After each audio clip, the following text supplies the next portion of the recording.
को कुछ पूछना है तो पूछिए। हाँ जी बाबा भाई जी, ओम चित्रगामी शांति। बोला है, इसका मीनिंग क्या है भाई जी? बाबा ने बोला है हैं? मुरली में। क्षिप्रगामी। हाँ, क्या बोला? क्षिप्रगामी बोला है आपने। क्षिप्रगामी माना गामी, क्षिप्रगामी माना क्षिप्र माना तीव्र गति से नीचे गिरने वाले।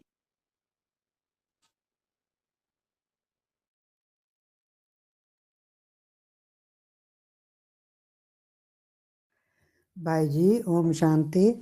बाबा ने बोला है मुरली में, तुम बच्चे परम धाम को सृष्टि पर उतार लेंगे। तो क्या ये 4.5 लाख आत्माओं के लिए बोला है या सारे संसार की आत्माओं के लिए बोला है? 4.5 लाख आत्माओं के लिए बोला है।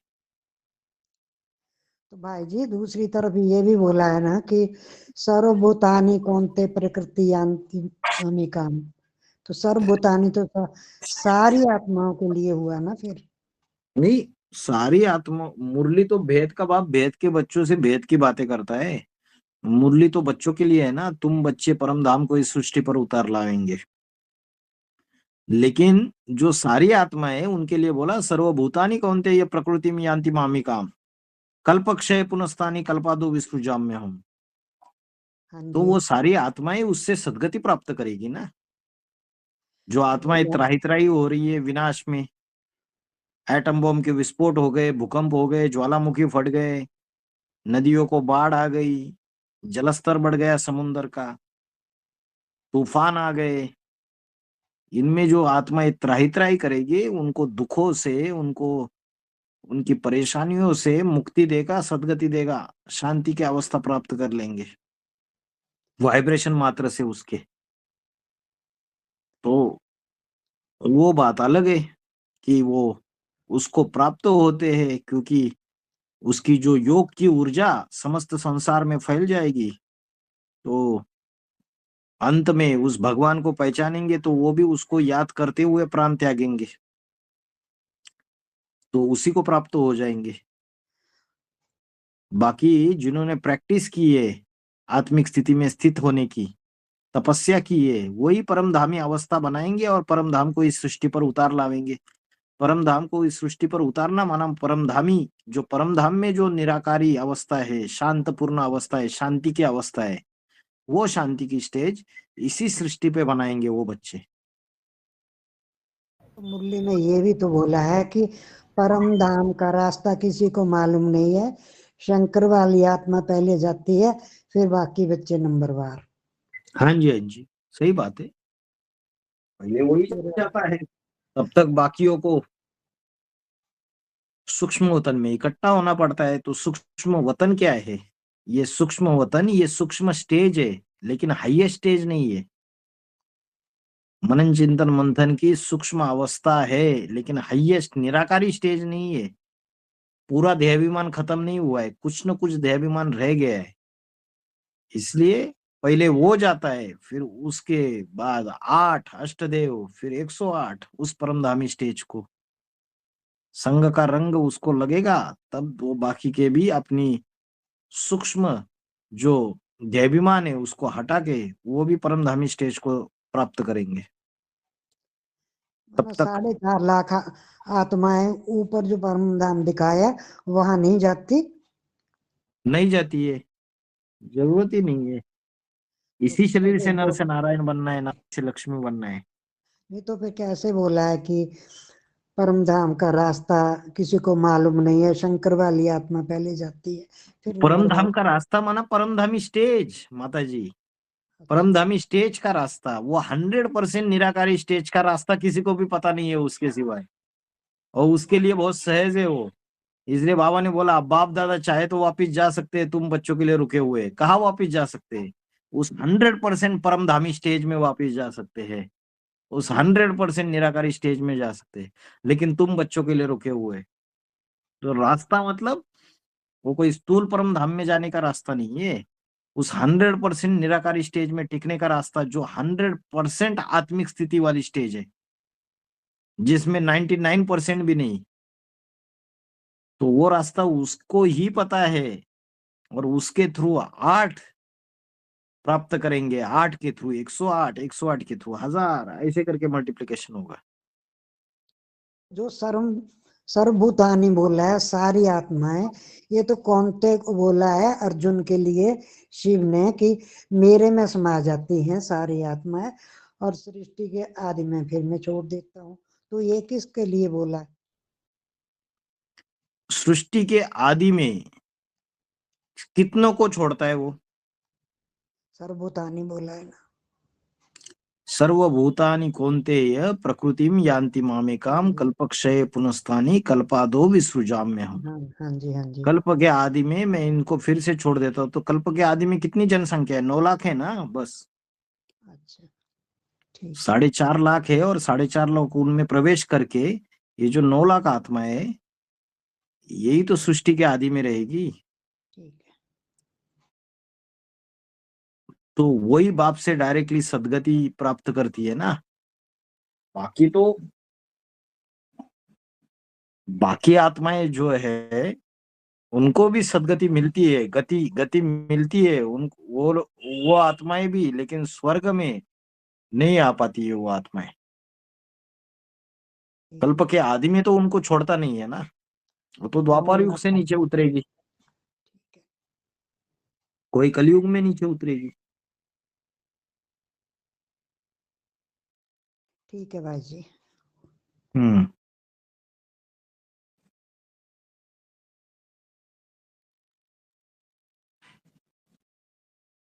ओम शांति भाई जी। बाबा हमेशा बोलते ना, जो भी काम करो आत्मिक स्थिति में टिक कर करो, पाप नहीं लगता बोल के बोलता ना। वो आत्मिक स्थिति में ऐसा, आत्मिक स्थिति में टिक होने के बाद दूसरा काम करने के लिए फिर डाइवर्शन आता ना, स्थिति से बाहर आ जाते ना, ये कैसा पॉसिबल होता? स्थिति से अगर बाहर आते तो आत्मिक स्थिति है ही नहीं। नहीं नहीं, लेकिन स्थिति में टिक होकर कोई भी काम करो पाप नहीं लगता बोल रही, वो स्थिति में रहकर कैसा करना? वो स्थिति अरे में टिक। माता जी, जी। ये जो काम करना है ना आत्मिक स्थिति में रह के, ये तो जो मास्टर बन गया ना, जी। जो पहले प्रैक्टिस करता है फिर कुश्ती खेलता है ना, डायरेक्टली अखाड़े में नहीं उतरता है कुश्ती खेलने के लिए, हाँ पहले प्रैक्टिस करनी पड़ती है। जी। तो ये हाईएस्ट पुरुषार्थियों के लिए ही पॉसिबल है। जी। इसलिए पहले आत्मिक स्थिति का लगातार अभ्यास करना, सालों साल ईश्वरीय सेवा करना, तन मन धन अपना सब कुछ लगा देना। जब हाईएस्ट विल पावर आ जाएगी तो आत्मिक स्थिति ऐसी बनेगी कि कर्म कर रहे और स्थिति आत्मिक स्थिति में है। और अगर ऐसा नहीं है तो इनिशियल स्टेज में तो ऐसा होगा ही नहीं, जैसे आप बोल रहे, स्थिति जी। तो हट जाती है, फिर जी। कर्म करते हैं और आत्मिक स्थिति रहती नहीं है। तो वो पाप नहीं लगेगा। पाप तो लगता है ना अभी, तो पाप अभी तो नहीं लगेगा जब हाईएस्ट स्टेज आएगी। तो वो कर्म क्या बन जाएगा? अकर्म बनेगा, विकर्म नहीं बनेगा। अभी तो जो कर्म कर रहे हैं वो विकर्म बन रहे हैं, क्योंकि आत्मिक स्थिति है नहीं। नहीं। उसके लिए अमृत वेला ज्वालामुखी योग होना चाहिए। ज्वालामुखी योग माना सिर्फ साधारण योग नहीं, साधारण तरीके से उठ के बैठ जाते हैं हम लोग, कोई झुटकियां लेते हैं, कोई गर्दन नीचे झुका के बैठ जाते हैं। अभी कन्या माताएं ज्यादातर उठेंगे, नीचे गर्दन झुका के ऐसे बैठेंगे। सीधे बैठो, एकदम गर्दन सीधी करके, पीठ सीधी करके, भ्रुकुटी के बीच में पूरा अटेंशन हो, और तीव्र योगाग्नि जब प्रज्वलित होगी, अमृत वेला ऐसी प्रैक्टिस होगी, तो दिन भर वो आत्मिक स्थिति रहेगी। फिर कर्म कर रहे और कर्मों से जुदा है, कर्म का लेपछेप भी नहीं लग रहा है, अनुभव होगा थोड़े समय के लिए। जिस दिन प्रैक्टिस बहुत अच्छी, उस दिन अनुभव पक्का आएगा कि आत्मिक स्थिति है और कर्म कर रहे, तो उस दिन पाप नहीं लगेगा। लेकिन लगातार ये अवस्था नहीं बन पाती, क्योंकि हमारे अभ्यास में निरंतर नहीं है, और अनेक जन्मों का पाप कर्मों का बोझ है आत्मा के ऊपर। धीरे धीरे अभ्यास करोगे तो उतरेगा। जितना अर्पण करते जाओगे, जितना गुड़ डालोगे उतना मीठा बनता जाएगा, उतनी अवस्था बनती जाएगी, अवस्था बनेगी तो कर्म कर रहे और उसका लेप छेप नहीं चढ़ रहा है।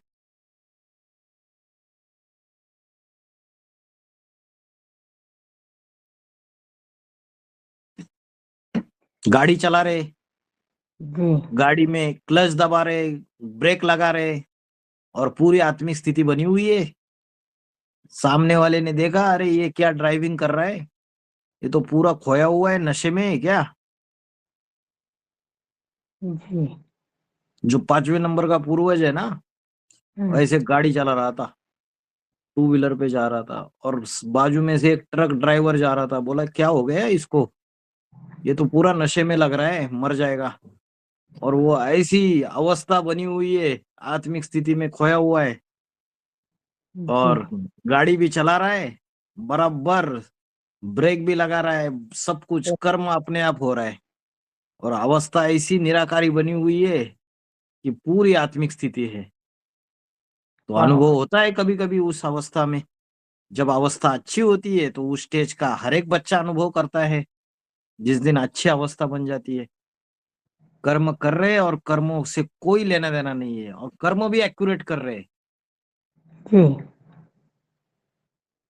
क्या किस्मत है, कितना प्रैक्टिस करे तो वो स्टेज पे आता है। जन्म जन्मांतर की खाद पड़ी हुई, ये पूरा लगाना पड़ता है। बाबा ने बोला राम वाली आत्मा की विल पावर कैसे बढ़ी, जब उसने अपना सब कुछ विल कर दिया। ये तन भी मेरा नहीं है। ब्रह्म कुमारीज वाले पीछे पड़ते थे जान से मारने के लिए, यहां से वहां भागता रहता था, युक्तियां निकाल निकाल के सेवा करता था। बाबा ने बोला किसी के घर में जाके भी राम वाली आत्मा रुकती थी ना, बाबा जाके रुकता था ना, तो घर वालों को पहले तो लगता था अरे आ गए, आगे बाबा आ गए। फिर 4 दिन 5 दिन 6 दिन 8 दिन रुकेंगे, ज्यादा रुकेंगे, उनको भी डर लग जाता था कहाँ से ब्रह्म कुमारीज वाले इसके पीछे पड़ के हमारे घर में आ जाएंगे, हमें प्रॉब्लम हो जाएगी। तो उनके मन में भी आ जाता था कब चले जाते यहाँ से। तो अपना तन भी लगा दिया पूरा, चिंता नहीं की कभी ये तन चला जाएगा। जब ऐसा करोगे तब ये प्रश्न नहीं आएगा आपको। अपना सब कुछ दाव पे लगा दो माता जी, फिर देखो कैसे मिलेगा उससे। जन्म जन्मांतर हमने इतने पाप कर्म किए, अभी हमें 5,000 साल हम नीचे गिरे, अभी 100 साल में हमको लॉटरी चाहिए, कैसे होगा। सब कुछ दाव पे लगाना पड़ेगा, तन मन धन जो भी स्वर्ग परिवारा, सबको माया मोह ममता सबको त्याग करना पड़ेगा। जब सब कुछ लगाएंगे, सब कुछ विल करेंगे, तो बनेगी क्यों नहीं बनेगी आत्मिक स्थिति। आत्मिक स्थिति बनेगी, कर्म करते हुए आत्मिक स्थिति बनेगी, रहेगी वो। अभी हम लगा नहीं रहे ना उतना, इसलिए नहीं बन रही है। अपने जी तन को भी, ये तन भी मेरा नहीं है, चला जाए, कल चला जाने वाला है। तो बाबा ने अष्टदेव के लिए बोला तुम बच्चे आए हो सर हथेली पर रखकर, सर हथेली पर रख के, कल हमारा ईश्वरीय सेवा में सर कटने वाला है तो आज कट जाए, परवाह नहीं है। ये होता है तन भी तेरा। जब जानलेवा हमले होते हैं ना ईश्वरीय सेवा करते करते विरोधियों से, तब पता चलता है, तब परीक्षा होती है कि भाग जाता है या डटा रहता है, तब परीक्षाएं होती है। तो संगम युग में जो बड़े बड़े पाठधारी होंगे उनको तो ये अनुभव आएगा ही आएगा किसी भी हालत में। जब अपना पूरा अर्पण करेंगे तो क्यों नहीं अवस्था बनेगी, फिर बनेगी। अपोजिशन ही तुम बच्चों को पोजीशन तक पहुंचाएगी।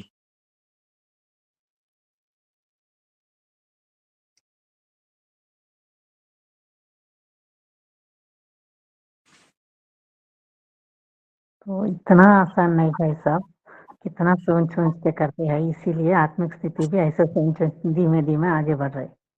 माता जी आपकी बात नहीं चल रही है, जनरल बात चल रही है। ये जनरली बोल रही, मैं भी सभी के तो लिए आसान सब कुछ है, परमात्मा साथी है संगम युग में, स्वयं भगवान ने आपको चुना हुआ है। जी आपको जी हिम्मत करनी है, उसकी मदद मिलेगी। ये तो 100% करेक्ट है। भगवान भगवान ही चुनिए बच्चों को। हम्म। ठीक है भाई साहब। पति, कई कई कई माताएं ईश्वरीय सेवा में निकलना चाहती है, पति के अंदर भूत प्रवेश कर देता है, हंगामा करना चालू कर देता है, गालियां बकना चालू कर देता है, उसको बेचारी को ईश्वरीय सेवा को जाने नहीं देता है, उसकी मन बुद्धि लगी हुई है, तो कितना समय इनके अधीन रहेंगे। शक्ति स्वरूप धारण करना पड़ेगा ना कभी कभी, जो करना है कर, मैं तो जाके रहूंगी, जाके आ जाओ, सेवा 3-4 दिन जाके आ जाओ, क्या करेगा? आके मारेगा तो पुलिस स्टेशन में फोन करो कि देखो ऐसे ऐसे मुझे धार्मिक स्वतंत्रता का अधिकार है, मैं मेरी जहां आस्था है, मैं जिस भगवान को मानती हूँ, जहां मेरी आस्था लगी हुई है, वो तो प्रोटेक्शन है कानून के अनुसार, राइट टू रिलीजियस फ्रीडम। मेरे अंतकरण में जो भी भगवान से मेरा जो भी संबंध है, उस अनुसार मैं उसकी पूजा अर्चना, उसका धर्म का प्रचार प्रसार करने के लिए मैं स्वतंत्र हूँ। उसके बावजूद मेरा पति मुझे रोक टोक करता है, तो कितनी साल कितने ये दब के रहोगे? शक्ति स्वरूप धारण करो, जो होना है हंगामा होने दो, फिर देखो कैसे मदद मिलती है। डर के रहोगे, पिस के रहोगे, कैसे होगा? परमात्मा की शिव की शक्तियां हो तुम, वो महीने में आप लोगों को पैसा भी नहीं देता है, 1 लाख कमाएगा और आपको 500 रुपए पकड़ाएगा। हाँ, कैसे चलेगा? आपका तो मन बुद्धि लगा हुआ है कि मेरे को ईश्वरीय सेवा में लगाना है, मेरा भाग्य बनाना है, अभी वो दे नहीं रहा है, तो भेजो वकील के थ्रू नोटिस उसको। लेकिन मोह लगा हुआ है ना सबका, तो उसकी वजह से नहीं कर पाते हैं, हिम्मत नहीं कर पाते हैं। अभी कितनी सारी माताएं, यही समस्या है, पति एक पैसा छोड़ता नहीं है, ईश्वरीय सेवा में जाने नहीं देता है, दबा के रखता है, तो उसकी वजह से ईश्वरीय सेवा में अपना तन नहीं लगा पाते हैं, अपना धन नहीं लगा पाते हैं, अपने समय संबंध संपर्क को नहीं लगा पाते हैं।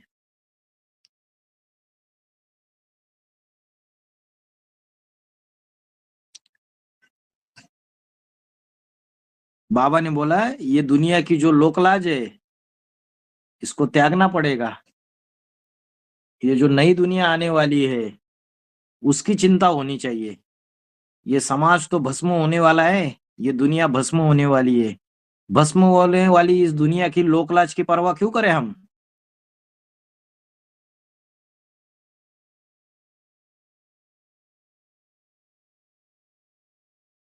और एक प्रश्न है भाई जी, बाबा ने दिल्ली में बोलते ना, इसी अभी ये संगम युग में ब्राह्मण बने हुए आप बच्चे लोग 21 जन्म के लिए ये प्राप्ति आपको मिलता है बोल के बोलते ना, इसके लिए अभी हम लोग बाबा का ज्ञान में आए थे, इसका पिछले जन्म में हम कौन है? सपोज अभी डायरेक्ट एडवांस ज्ञान में आए लोग रहता ना, वो लोग पिछले जन्म में ब्राह्मण हुए, तो ये जन्म में डायरेक्ट एडवांस का बच्चे बनते हैं ना, करेक्ट है ना? ऐसा बोले तो पिछले जन्म भी ब्राह्मण है, अब ये जन्म भी ब्राह्मण है, आने वाला 21 जन्म भी ब्राह्मणी बनते हैं। 21 जन्म ब्राह्मण नहीं बनते, आने वाले 21 जन्म देवता बनते हैं। हाँ, ये वही ब्राह्मण के बाद देवता बनते हैं। हाँ जी। तो ऐसा सोचना ना। हम्म ठीक है जी। बाबा ने बोला जो भी अभी ज्ञान में चल रहे वो यज्ञ के आदि में सिंध हैदराबाद में थे। तो 9 लाख सबको संदेश मिला था उस समय। जी,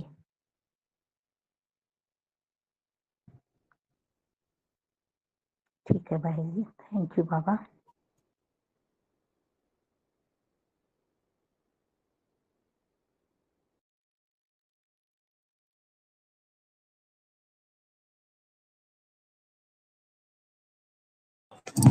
ओम शांति भाई जी।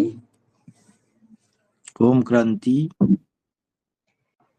भाई जी, महाभारत में जो पांडवों का जब गुप्तु रहते थे पांडव, जब उसका जो लाख भवन जो बनता है ना, उसमें जो उनको जलाने का प्रयास किया है तो कौरवों ने, उस कब का गायन है? कब का शूटिंग है ये? शूटिंग कब को होता है ब्राह्मणों की दुनिया में? जब जब विधर्मियों ने हमले किए यज्ञ में, 98 में किए, कंपिल में जो बाबा का संगठन था उसमें झूठे आरोप लगा के बाबा को अरेस्ट करके लेके गए। फिर उसके बाद में जो कन्या माताएं थी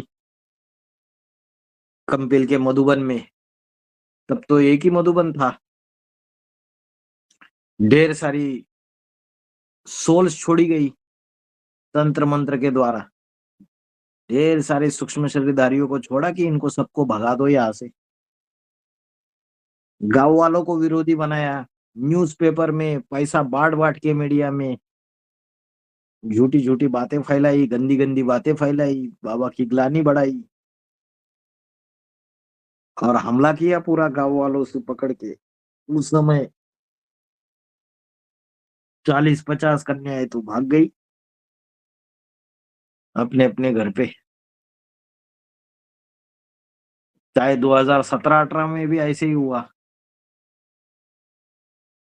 विधर्मियों द्वारा इतने एफर्ट्स किए गए, कन्याओं को उठा के लेके गए, नाबालिग करार देके उनको 2-2 महीने प्रोटेक्शन होम में रखा।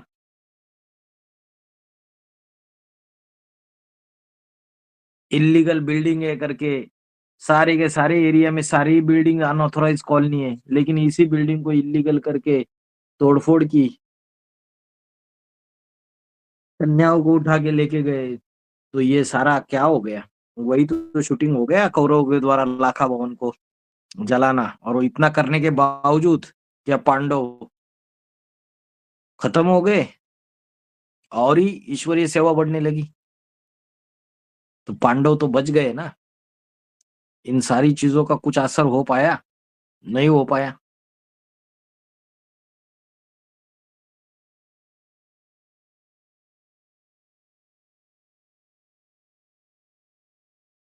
और एक प्रश्न है भाई जी, और 1 साल का अज्ञातवास भी होता है पांडवों का, वो कब कब होगा?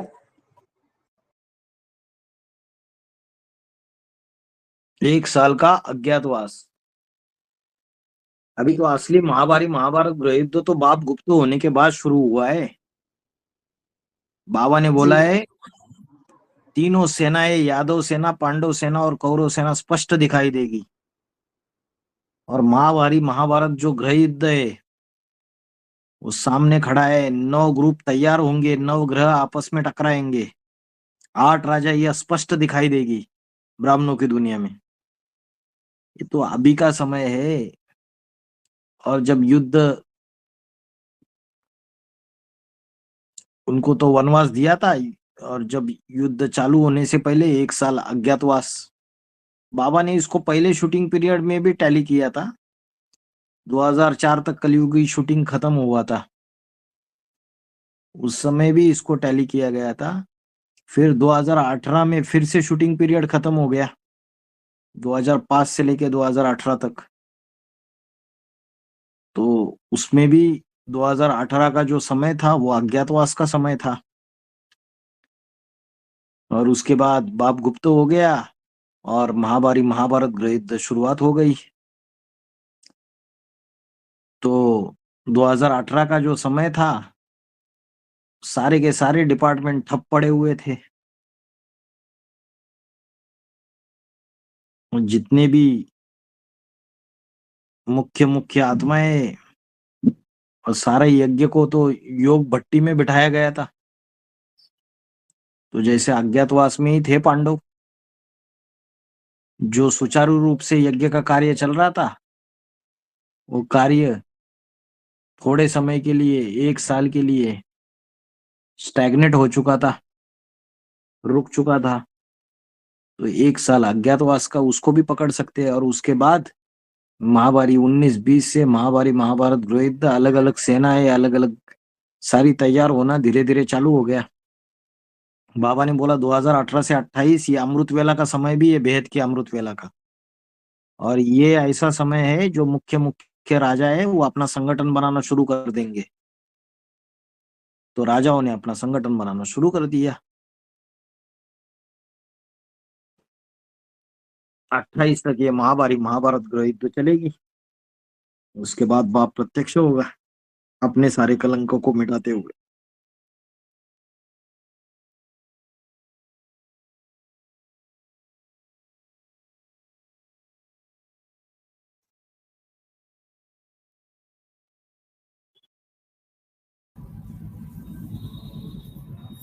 ओम शांति भाई जी। ओम शांति। अभी जैसे कि एक्सपेक्ट कर रहे हैं ना भाई जी, 28 तक फिर बाप प्रत्यक्ष हो जाएगा सारे कलंक को धोते हुए। तो तब की बात है भाई जी, ये जो सदगुरु का कृपा दृष्टि से सबकी सदगति हो जाएगी। मतलब पहले पहले तो 8 की राजधानी स्थापन होगी जी। बाबा ने बोला है जब शिव आता है तो धक से राजधानी स्थापन करता है। तो उन बच्चों को पहले पहले वो अनुभव होगा बाप का, जो कहे जो सुने इन कानों से मेरा बाबा आ गया जी।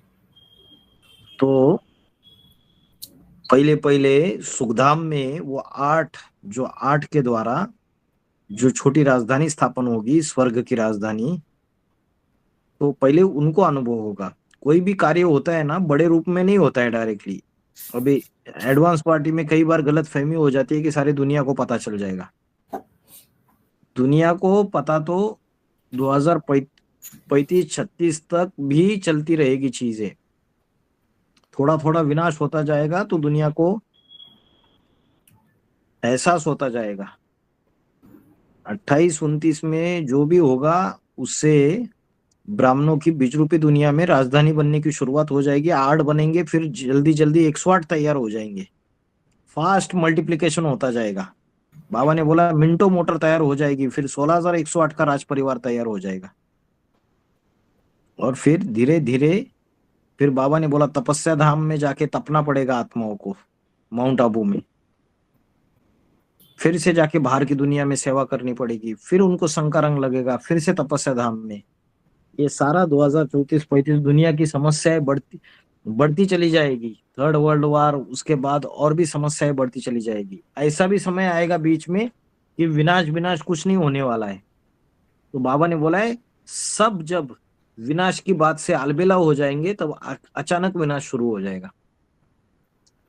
तो ये भी नहीं समझना है कि 2028-29 में सारी दुनिया के सामने ही प्रत्यक्ष हो जाएगा बाप। हाँ इतना है कि ज्ञान के आधार से प्रत्यक्षता फिर से हो सकती है, क्योंकि 17-18 में जो प्रत्यक्षता हुई वो सिर्फ ग्लानि के आधार से हुई।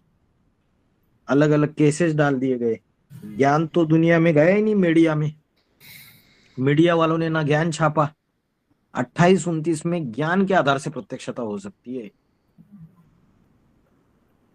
गीता का भगवान कौन, ये बातें उठ सकती है। भगवान सर्वव्यापी नहीं है।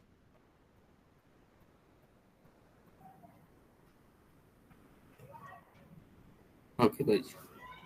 हाँ जी।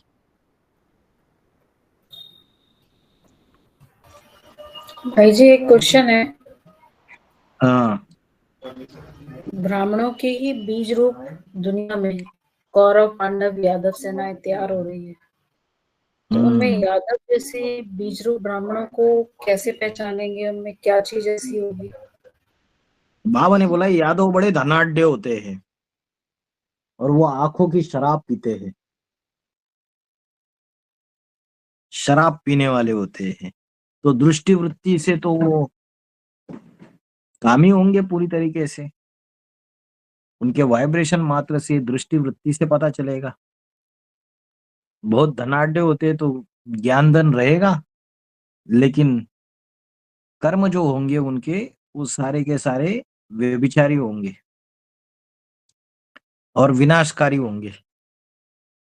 बाबा ने बोला है यादव जो है वो विनाश के निमित्त बनते हैं। यादवों के पेट से मूसल निकले। तो ये मूसल कौन से मूसल है? लोहे के मूसल। ये ग्लानी के मूसल है। ये ग्लानी के मिसाइल से जो ऊंचे ऊंचे पाड़धारी है उनकी ग्लानी के मिसाइल से ये वो यादव आत्माएं, वो विनाश के निमित्त बनती है, नष्ट करने के निमित्त बनती है। हाँ जी। कौरव, कौरव काव काव करने वाले, कौ माना कौवा, रव माना आवाज, काव काव काव काव करते रहते हैं कि कर्मों को प्रधानता देते हैं। उनकी याद युक्त अवस्था नहीं होगी, योगी नहीं होंगे, वो कर्मों को प्रधानता देने वाले होंगे, कर्मना सेवा को प्रधानता देने वाले होंगे। बैलेंस नहीं होगा उनमें याद और सेवा का। वाचा से बोलेंगे हम ऐसा करेंगे वैसा करेंगे, लेकिन प्रैक्टिकल में दिखाई नहीं देंगे। सिर्फ जैसे आज के नेताएं कांग्रेसी बड़े बड़े आश्वासन देते हैं, वैसे आश्वासन देने वाले होंगे, लेकिन खाएंगे क्या? कौवा क्या खाता है? गंध खाता है।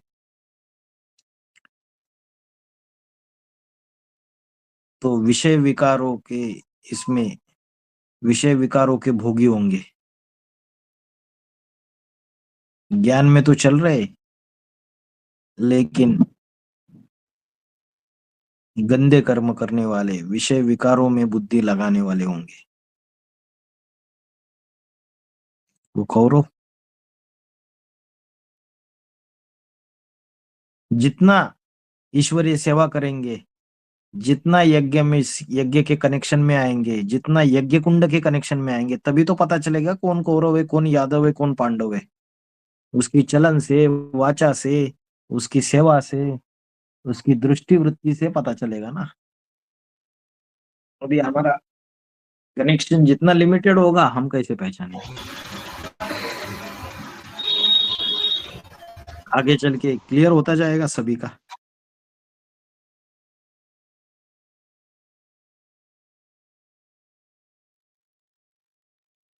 भाई जी, वो यादवों का हेड तो शंकर को भी कहते हैं ना?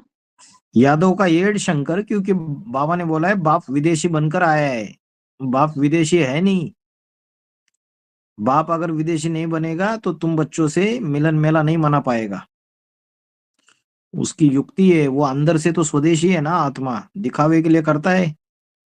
अभी विदेशी विधर्मी बच्चों को चुन चुन के सारे सबको लाया है, सबका जगत पिता है ना, राक्षसों का भी पिता है, जो विधर्मी आत्मा है, जो यादव कौरव, उनका भी पिता है,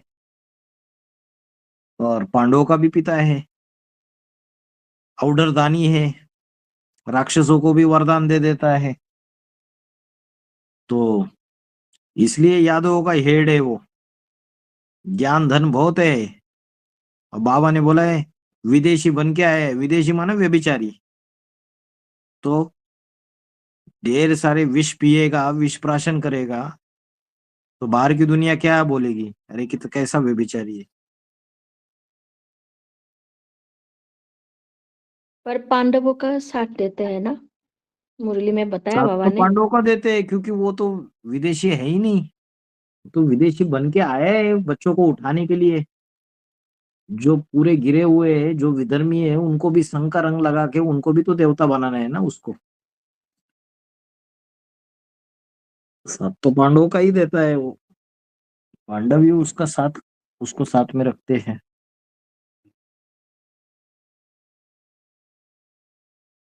तो भाई अभी जी, जो आपने बताया कि 28 तक ज्ञान की दृष्टि से प्रत्यक्ष हो सकता है, तो ये जो बात आ देते हैं ना कि वो मेरा बाप है, बाप आ गया है, तो कब तक की बात होंगी? तो बाप आ गए, टेलीविजन ये से पहले जैसे भी हो। बच्चों के अंदर ये चीज होगी। उसका जो हिरण्यगर्भ स्वरूप है, उसके रोम रोम में वो जैसे आग का गोला है, तेज पुंज अग्नि स्वरूप योग युक्त अवस्था उसकी जो बनी हुई है, इसका अनुभव पहले बच्चे करेंगे या बाहर की दुनिया वाले करेंगे? पहले बच्चों के लिए ये बात है कि मेरा बाबा आ गया।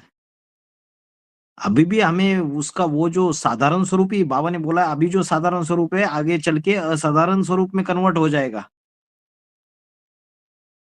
इसलिए अष्ट देवों के लिए तो बाबा ने बोला वो डायरेक्टली सुखधाम में ऐड होते हैं, तो सुखधाम में तो वो नारायण का स्वरूप रहेगा उसका, लेकिन बाकी बच्चों को भी शंका रंग लगाना है। जब बाहर आएगा तो बच्चे वो स्वरूप अनुभव नहीं करेंगे, दूसरे जो बनते जाएंगे वो सुखधाम में ऐड होते जाएंगे, तो उसका वो संपन्न स्वरूप अनुभव करते जाएंगे।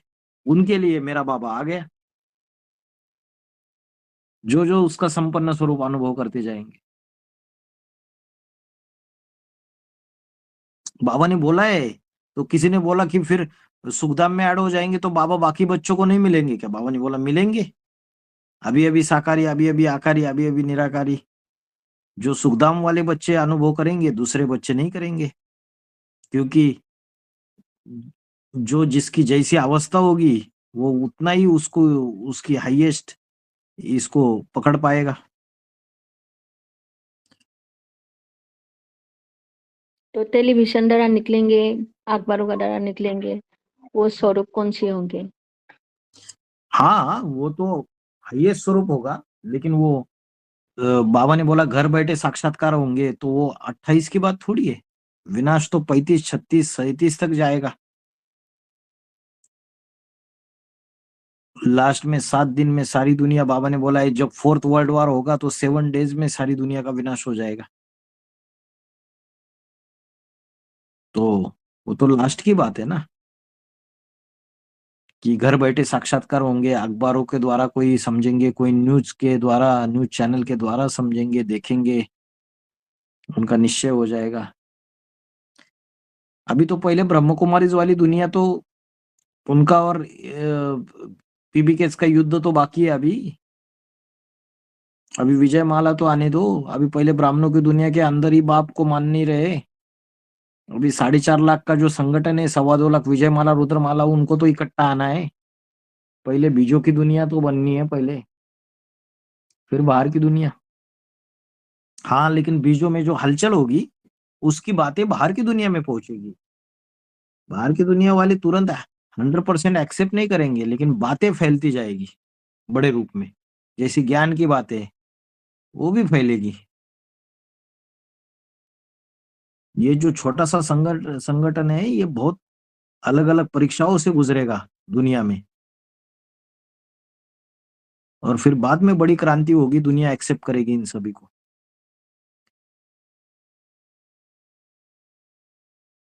बाबा ने बताया हिंदुस्तान में वो मुसलमान मरेंगे और पाकिस्तान में हिंदू मरेंगे, ये बेहद में भी तो लागू होता है ना? हाँ जी, वेद में भी लागू होगा। अभी हिंदू है कितने पाकिस्तान में? ना के बराबर है। हिंदुस्तान में मुस्लिम बहुत है, पाकिस्तान में तो वैसे भी हिंदू कम बचे हैं।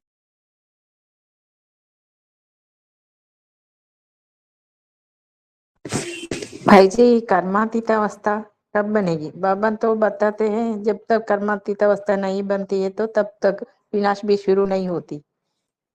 हाँ जी, हाँ जी। कर्मातीत अवस्था 8 की कब बनती है? अष्टदेवों की कब बनती है माता जी, बताइए? 2028, 29, 28 ज्यादा से ज्यादा 30 तक, 29, 30 तक का जो समय है, 28, 29 का, पहले उनकी कर्मातीत अवस्था बनेगी,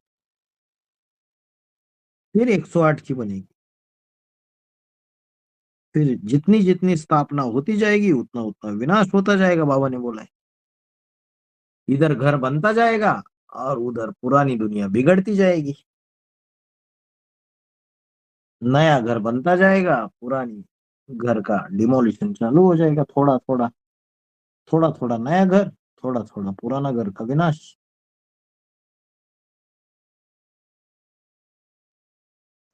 ओम शांति भाई जी।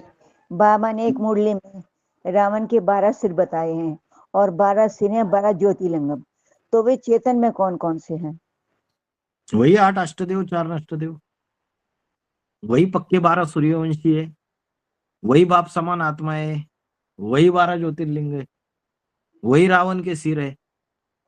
अच्छा, वैसे तो बाबा ने पहले रावण के 10 सिर बताए थे, लेकिन एक मुरली में बाबा ने 12 सिर बताए, तो ये 12 ज्योतिर्लिंगम यही हैं। हाँ जी, 8 अष्टदेव, 9वां आर्य समाजी और 10वां नास्तिक, वो नास्तिक माना वही नष्टदेव, 10वां 11वां 12वां तीनों आ गए उस 10वें सिर में, तीनों के तीनों नष्ट करने वाले। ठीक है जी, ठीक। ये विश्व रूप दर्शन में भी समझ सकते हैं ना बाजी? हाँ जी, स्वर्ग स्थापन कर पाते हैं क्या अष्टदेव? अपनी अपनी राजाई तो जमा लेंगे, लेकिन स्वर्ग तो स्थापन नहीं कर पाते है ना। इसलिए रावण के सर हो गए ना, फिर बहुत सूक्ष्म में सोचेंगे तो।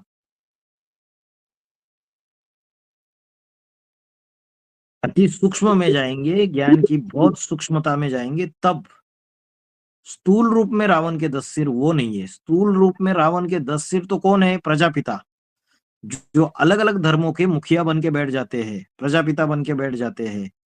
जो जो सूर्यवंश का मुखिया है बाप शिव बाबा, उसको विरोध करते हैं, वाचा से, कर्मना से, ज्ञान से उससे युद्ध लड़ते हैं। वो जो है वो असली रावण के 10 सिर है।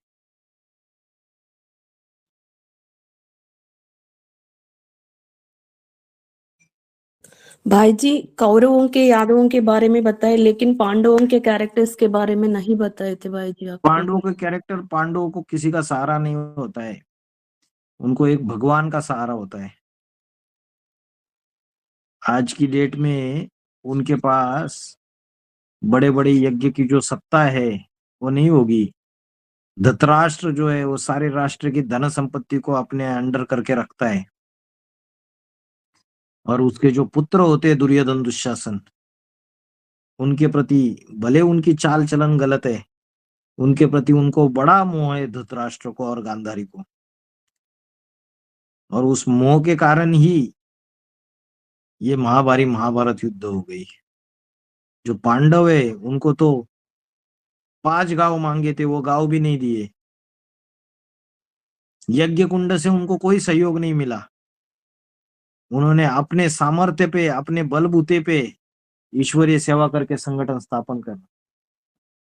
उनको सिर्फ एक बाप का सहारा है, शिव बाबा का, और उसकी जो श्रीमत है मुरलियों में, उसको फॉलो करने वाले होंगे वो। हाफ कास्ट ब्राह्मण नहीं होंगे, आदि श्रीमत फॉलो की और आदि नहीं की। बाप से डायरेक्ट पालना लिए तो जैसे बाप ने उनको सिखाया है वही बातें वो सिखाएंगे। वो सूर्यवंशी बच्चे हैं पांडव, और सूर्यवंशी बच्चों की खासियत है नष्टो मोहा, और दूसरी क्या है? दूसरी 2 ही खासियत है। स्मृतिलब्धा। दूसरी स्मृतिलब्धा है। पोता में अरे सच्चाई कितनी बार बताया, सच्चाई सफाई। पहला है नष्टो मोहा और दूसरा है सच्चाई सफाई, माना पोता मेल, सच्चा सच्चा पोता मेल। ये सूर्यवंशी बच्चों की खासियत है। सूर्यवंशी बच्चे कभी आक्रमणकारी नहीं होते हैं, भारतवासी विधर्मी आक्रमणकारी होते हैं। लेकिन सूर्यवंशी बच्चे अगर किसी ने आक्रमण किया तो फिर डिफेंस में उसको छोड़ेंगे नहीं, विधर्मियों को। फिर खुद होके आक्रमण नहीं करेंगे, लेकिन दूसरे ने आक्रमण किया तो मुंह तोड़ जवाब देंगे, फिर उसकी बैंड बजा देंगे पूरी। तो नष्टो मोहा होंगे, तन से भी मोह नष्ट होगा, अपने समय समय संबंध संपर्क के इसी मोह नष्ट होगा, अपना धन ईश्वरीय सेवा में लगाने वाले होंगे, सर्वस्व त्यागी होंगे, संपूर्ण त्यागी होंगे वो। और दूसरी चीज सच्चाई सफाई वाले होंगे, बाप से अपनी कमी कमजोरियां कभी नहीं छुपाएंगे वो। सारी दुनिया नीचे गिरती है, वो बच्चे भी नीचे गिरते, वो बच्चे भी अंतिम जन्म में काले लंगूर हो जाते, काले मुंह वाले। लेकिन बाप से अपने अंदर की गंदगी छुपाने में डरते नहीं है। विधर्मी जो है वो अपना पोता मेल छुपाते, उनको लगता है कि यार ये बाप क्या समझेगा। पूरी तरीके से सरेंडर नहीं हो पाते हैं, अपना कचड़ा पूरी तरीके से दे नहीं पाते, सागर में डाल नहीं पाते। लेकिन सूर्यवंशी बच्चे, जो पांडव बच्चे, उसको भगवान के सिवाय किसी का सहारा नहीं। ये खासियत होंगी उनकी, पांडव बच्चों की। ठीक है भाईजी। और एक प्रश्न है भाई जी, ये जब मुरली का ट्रांसलेशन करते हैं ना, कोई सी भाषा में नहीं आते तो तेलुगु वाले सभी, ऐसे तो मुरली का वाक्यों को गलत अर्थ में बताए तो क्या बोझा होगा, उसका फल क्या होगा? तो मुरलियों के वाक्यों को अगर तरोड़ मरोड़ करेंगे तो जो सुनने वाला है उसकी बुद्धि में भी वही चीज पड़ेगी। तो मुरली के वाक्यों को तरोड़ मरोड़ करना, उसके गलत अर्थ बताना, तो ये तो विधर्मी का शूटिंग हो जाएगा। जैसे गीता की अलग टीका टिप्पणियां हो गई, गीता की हजारों टीका टिप्पणियां हो गई, तो उससे गीता खंडित हो गई। गीता खंडित हो गई, उससे व्यभिचार फैल गया। उससे व्यभिचार फैल गया तो अनेक धर्म आपस में लड़ाई झगड़ा करने लगे।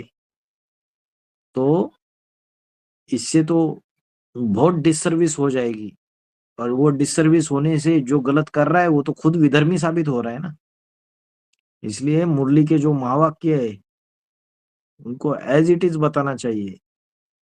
कई सारे ब्राह्मण परिवार में ऐसे लोग हैं जो बाबा की मुरली का महावाक्य भेजते हैं और नीचे अपना मनन चिंतन मंथन लिखते हैं लंबा चौड़ा। बाबा कुछ अलग ही बोल रहे हैं और इनका मनन चिंतन मंथन कुछ अलग ही है। ऐसी चीजों को बड़े सावधानी से देखना चाहिए। बाबा के महावाक्य एज इट इज देखनी चाहिए। मैं भी आप लोगों को कुछ भी बताता हूँ तो उसको सुनने समझने वालों को भी बोझा चढ़ता है ना भाई। उसे वेरीफाई करना चाहिए।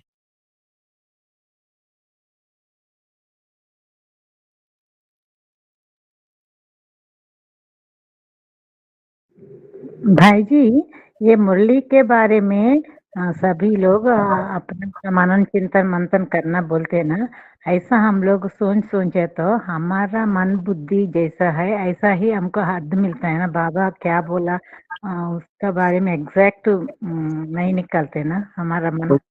तो तुम अभी यहाँ बैठे किस लिए? हम या जो बाप समान आत्मा है, जी, इसलिए बाबा क्लास। ने किसी को तो तैयार किया है ना। जी जी। तो शिक्षक ऐसे बन के जो बड़े बच्चे हैं उनसे वेरीफाई तो कर सकते हैं ना। जी जी जो पुराने हैं, जो ज्ञान में अच्छे हैं, तीखे हैं, ईश्वरीय सेवा में तीखे हैं, जी, तो उनसे वेरीफाई करना है। वही सही सही बाबा तरीका। बाबा साकार में होते तो बाबा से वेरीफाई कर सकते थे, सामने होते तो।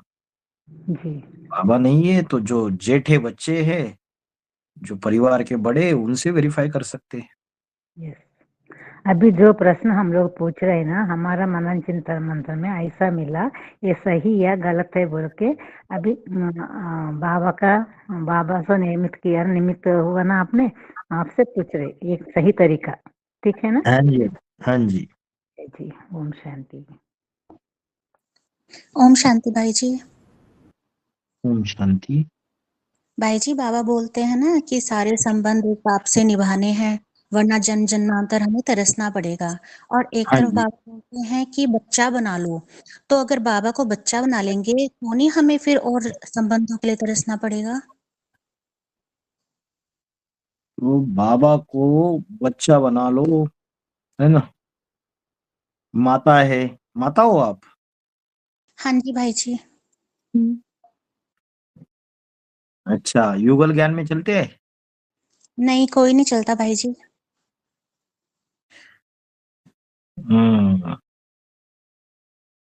मन से तो सभी संबंध जोड़ सकते हैं, लेकिन जो प्रैक्टिकल संबंध है, क्योंकि जो कन्या है वो तो सर्व संबंध जोड़ सकती है।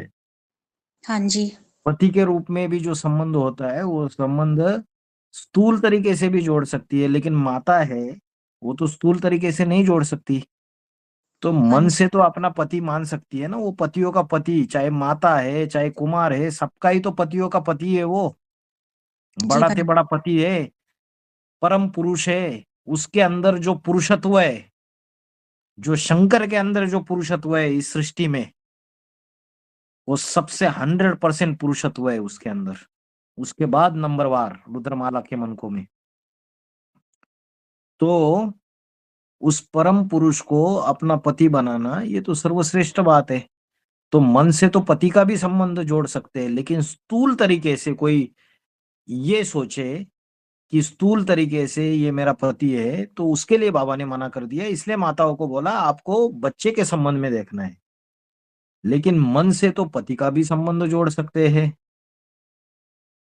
भाव जैसा आपका रहेगा वैसे प्राप्ति जरूर मिलेगी, भले अंतिम जन्म में माता है। भाई जी जब आप अगर भाई जी बच्चे के संबंध में ही सोचा जाए तो मतलब कोई और संबंध ना आए, मतलब तो या बच्चे सारे संबंध ही जोड़ने हैं मन से भी? हाँ, मन से तो सारे ही संबंध जोड़ सकते हैं। मैंने बताया ना बच्चे का संबंध बाबा ने क्यों बोला, क्योंकि स्थूल जो संबंध है वो तो जो ज्ञान में चलने वाली माता है वो शादीशुदा है, तो वो उसका अपने युगल से है, तो उसको कभी उस रूप में नहीं देखना है कि बाबा से स्थूल संबंध हो जाए। तो इसलिए उसको बच्चे के रूप में देखने के लिए बोला, लेकिन मन से वो उसको पति माने, उसको भाई माने, सखा माने, अपना अपना सखा के रूप में उसको सारे अपने पोता में लिख के दे दे, अपनी गलतियां लिख के दे दे। जैसे हम अपने सहेली को या अपने सखा को सारी चीजें बताते हैं तो हमारा मन हल्का हो जाता है। जी भाई जी। उसको अपना पिता भी मान सकते हैं, सिर्फ बच्चा ही मानेंगे क्या? पिता तो है ही वो। हम तो एफिडेविट में लिख के देते हैं कि इनको मैंने अपना माता पिता मान के, अलौकिक माता पिता मान के आजीवन ब्रह्मचर्य की प्रतिज्ञा करते। ये तो हम निश्चय पत्र में लिख के देते भर्ती के समय। जी हाँ जी भाई जी, वो तो है। तो आप उसको सिर्फ उस अर्थ में बताया बाबा ने बस, कि ताकि माता को कभी कोई सरेंडर माता है उसको ये लगे कि मैं तो स्थूल संबंध, तो इसलिए उसको बच्चा बनाने के लिए बोला। ठीक है भाई जी, ठीक है। हम्म।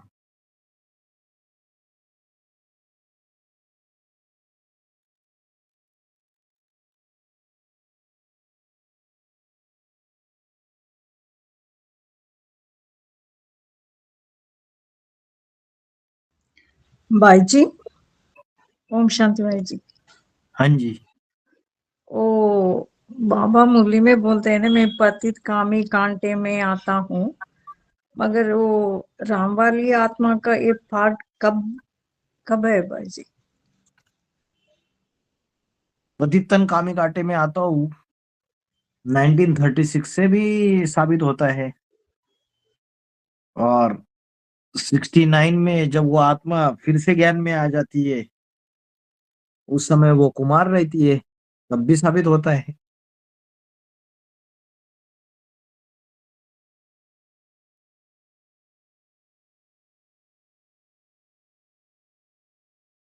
सबसे ज्यादा ऊपर चढ़ता है तो सबसे ज्यादा नीचे गिरता है। एक राजा का बेटा राजकुमार वो कुसंग में आ गया और प्रजा का साधारण बच्चा कुसंग में आ गया, तो सबसे ज्यादा नीचे कौन गिरेगा? राजा का बच्चा गिरेगा। तो बाबा ने बोला है पावन बनने में भी सबको क्रॉस कर देता है, और पतित से पतित बनने में भी सबको क्रॉस कर देता है। उनका भी बाप, मैं पतितन को राजा, रामचरितमानस में बोला है तुलसीदास ने, मैं पतितन को राजा, पतितों का भी राजा हूं मैं, पतितों में सबसे पतित। इसलिए बाबा ने बोला ये ब्रह्मा ना इतना पतित बनता है ना इतना पावन बनता है। तो कृष्ण वाली आत्मा जो है वो तो इतनी पतित नहीं बनती, इतना पावन भी नहीं बनती, इसलिए अंतिम जन्म में भी उसकी जो पर्सनैलिटी, हट्टा कट्टा, लंबा चौड़ा तन है, गोरा चिट्टा, लेकिन जो राम वाली आत्मा है उसका तो तन ऐसा नहीं है, एकदम साधारण तन। क्यों? जरूर पतित सबसे ज्यादा बनी होगी तभी तो। पर्सनैलिटी अगर अच्छी है तो ब्रह्मा की आत्मा ना इतनी पतित बनती है ना इतनी पावन बनती है। तो सबसे ज्यादा नीचे गिरेगा उसी को एहसास रहेगा नीचे गिरने का, तभी तो वो दूसरों को बाहर। अभी जैसे नास्तिक बच्चा है उसको तो पता ही नहीं है कि माँ कौन है बहन कौन है, उसके लिए तो व्यभिचार इतना बुद्धि उसकी पूरी विषय विकारी इतनी आती में गंदी हो चुकी है। तो उस नास्तिक बच्चे को भी वो जो काम विकार की आग में जल रहा है उसको बाहर निकालने के लिए उसका बाप बनना पड़ेगा या नहीं बनना पड़ेगा प्रजापिता? जो सबसे ज्यादा नीचे गिरा है वही तो दूसरों को बाहर निकाल सकता है। लेकिन उसके अंदर ताकत ये है, बाप में और अष्टदेव में। बाबा ने बोला ये जिन मिसल पुरुषार्थी है, अभी अभी सबसे ऊपर, अभी अभी सबसे नीचे, डाउन फिर अप। बाबा ने बोला जिनको काम दिया है सीढ़ी चढ़ो ऊपर और नीचे उतरो। अगर ऐसा नहीं करेगा वो, तो वो तुम बच्चों को खा लेगा। क्या खा लेगा? क्या खा लेगा? तुम्हारा पुरुषार्थ खा लेगा। क्योंकि सारा पुरुषार्थ वही कर देंगे, बाप और अष्टदेव, इतने स्पीड है उनको। फिर बाकियों को पद कैसे मिलेंगे? दूसरों को भी बचनी चाहिए ना सेवा। इसलिए उनको ऊपर जाने में भी उस्ताद है वो, बड़े ते बड़े ऊपर चढ़ने में, और नीचे गिरने में भी उस्ताद है।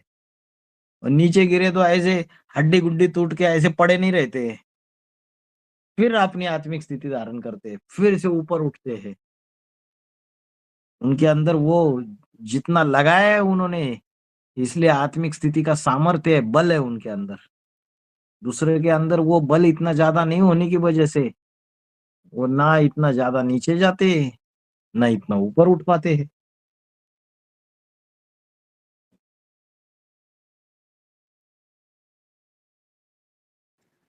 भाई जी, आप अभी ब्रह्मा बाबा के बारे में बाबा ऐसा वर्णन करते हैं ना, लंबा, गोरा, कुछ कटा। एक बार इसको एक्सप्लेन कीजिए ना, कुछ चिट्टा गुणा ऐसा बोलते रहते हैं ना, इसका क्या वर्ड्स का एक्सप्लेन मीनिंग। करूं? दादा लेकर ब्रह्मा को देखा है आपने फोटो?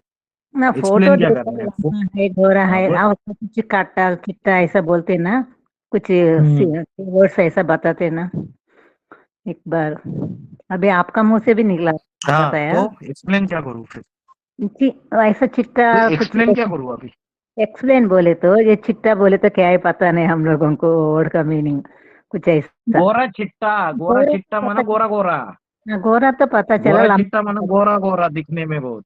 हाँ, और लंबा चौड़ा वो माना भी, लंबा है, चौड़ा है। हाँ, वो तो पता चला। और शरीर पता है आप? हट्टा कट्टा। हाँ, हट्टा कट्टा बोले तो क्या है? हट्टा कट्टा मतलब बॉडी बिल्डर, बढ़िया बॉडी है। अच्छा, और और क्या? और हो गया? नहीं, कुछ चिट्टा चिट्टा फिर क्या? बोले, चिट्टा अरे माना गोरा चिट्टा माना सफेद। गोरा गोरा, गोरा बोले तो भी सफेद, वही गोरा वही गोरा। वही है। ठीक है। गोरा गोरा पानी शानी, जैसे बोलते हैं ना, पानी शानी पियोगे क्या? पंजाब में जाओगे ना, जम्मू में, बोलेंगे हाँ, पानी शानी पियोगे क्या? रोटी छोटी खाओगे क्या? ऐसा।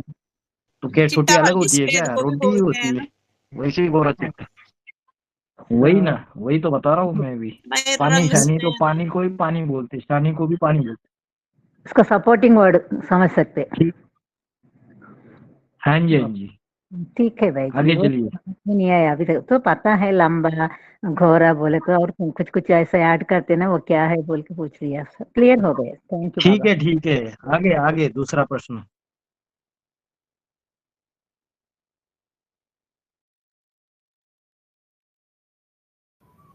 भाई जी एक प्रश्न है, जैसा बाप बोलते हैं ना, मैं भी ड्रामा के बंधन में बांधा हुआ हूँ, इसमें देखा गया तो फिर ड्रामा बड़ी है भाई जी, या शिव बाप का अथॉरिटी उनका ज्यादा समझना चाहिए? जैसे कि ड्रामा में मैं भी बंधन में बांधा हूँ। हाँ, प्रकृति उसकी रचना है, लेकिन ड्रामा उसकी रचना है ऐसा कभी नहीं बोला। इसलिए बाबा ने बोला जब जिस समय उसको परमधाम से नीचे आना है, ड्रामा में जो नूंद है उसी समय वो उतरता है। आज से 500 साल वो नीचे नहीं उतरा, 1000 साल नीचे नहीं उतरा, 1000 साल पहले वो भी ड्रामा के बंधन में बांधा हुआ है। उसको तभी नीचे आना है और मुकर्रर रथ में प्रवेश करना है।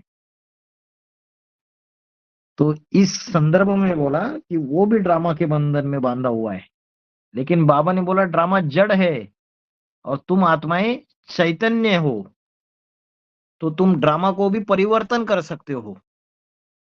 कब परिवर्तन कर सकते हो? ज्ञान में आने के बाद, ज्ञान की गहराई पकड़ने के बाद ड्रामा को परिवर्तन कर सकते हो तुम। लेकिन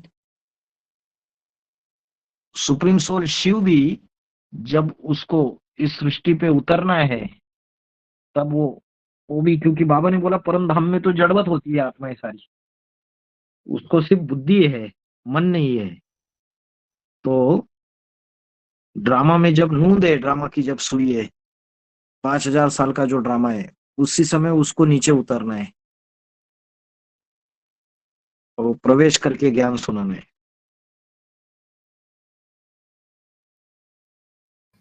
जी भाई।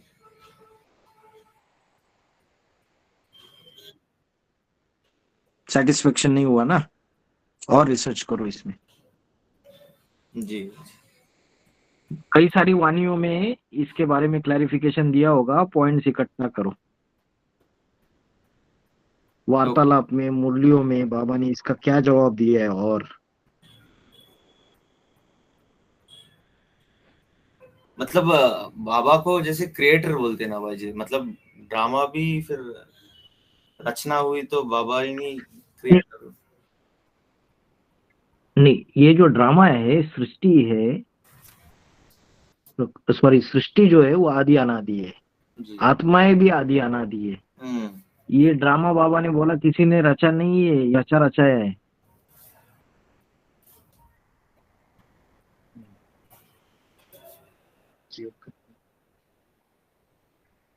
ये हूबहू रिपीट होता है। जब शिव ज्ञान का भंडार है, अखूट ज्ञान का भंडार, तो शिव जब मनुष्य सृष्टि के बाप में प्रवेश करके जब जो प्रैक्टिकल ज्ञान देता है सारी सृष्टि का, त्रिकालदर्शी बनके आदि मध्य अंत का, तब बच्चों को पता चल जाता है। बच्चों को पता चल जाता है तो वो अपना अपना पुरुषार्थ उस तरीके से करके अपना अपना भाग्य बना देते हैं। बाकी ये जो 4 युगों का ड्रामा है, ये जो 4 सीन है इसमें,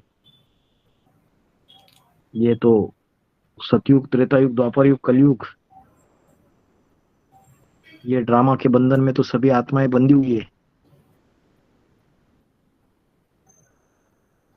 हम किसके ऊपर वो नहीं कर सकते ना भाई जी। फिर ऐसा सत्युग त्रेता युग में जो आत्माएं नहीं आते, ये तो विधर्मी है, ये तो झूठे है, ये तो गंदे है, ऐसा तो नहीं कह सकते ना ड्रामा में। नहीं कह सकते ना, क्योंकि वो विधर्मी झूठे नहीं है। विधर्मी और झूठे तो हम है।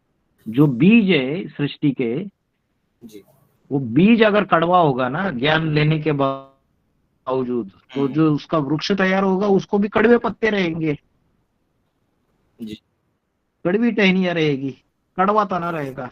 हर बीज में अपना झाड़ समाया हुआ है, हर सितारे में अपनी दुनिया समाई हुई है। तो यह ज्ञान लेने के बावजूद परमात्मा ने तो श्रीमत दी श्रेष्ठ करने की। परमात्मा ने तो श्रीमत दी, परमात्मा ने तो श्रीमत दी आत्मिक स्थिति का अभ्यास करने की। लेकिन में फंस रहे हैं ना संगम युग में अभ्यास करते समय। उसने तो अव्यभिचारी बनने की शिक्षा दी, हम व्यभिचारी बन रहे ज्ञान लेने के बावजूद। तो हम जैसा शूटिंग करते हैं ज्ञान मिलने के बावजूद,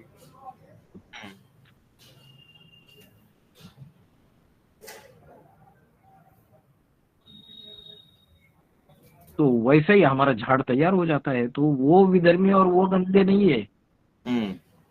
जो बीजों ने जो परमात्मा का श्रेष्ठ ज्ञान लेने के बावजूद जो गलतियां की, उसी से दुनिया बनी। जी, मम वर्तमान वर्तन्ते मनुष्य पार्थ सर्वशः। जो बड़े लोग होते हैं उसको देख के बाकी लोग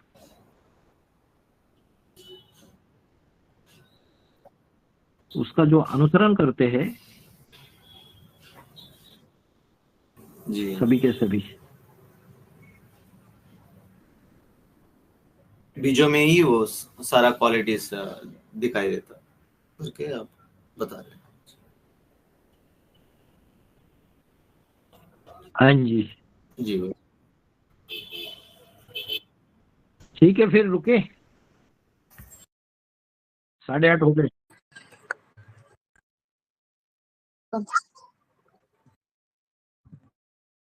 बीजों में ये क्वालिटीज है ना, अच्छे से अच्छे देखने तो यार देखो, गंदे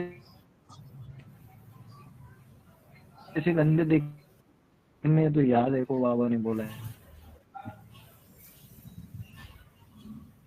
जी भाई। परमात्मा का ज्ञान लेने के बावजूद ओम शांति भाई जी। उस ज्ञान को कोई पॉजिटिव तरीके से यूज करता है, कोई उसको नेगेटिव तरीके से यूज करता है।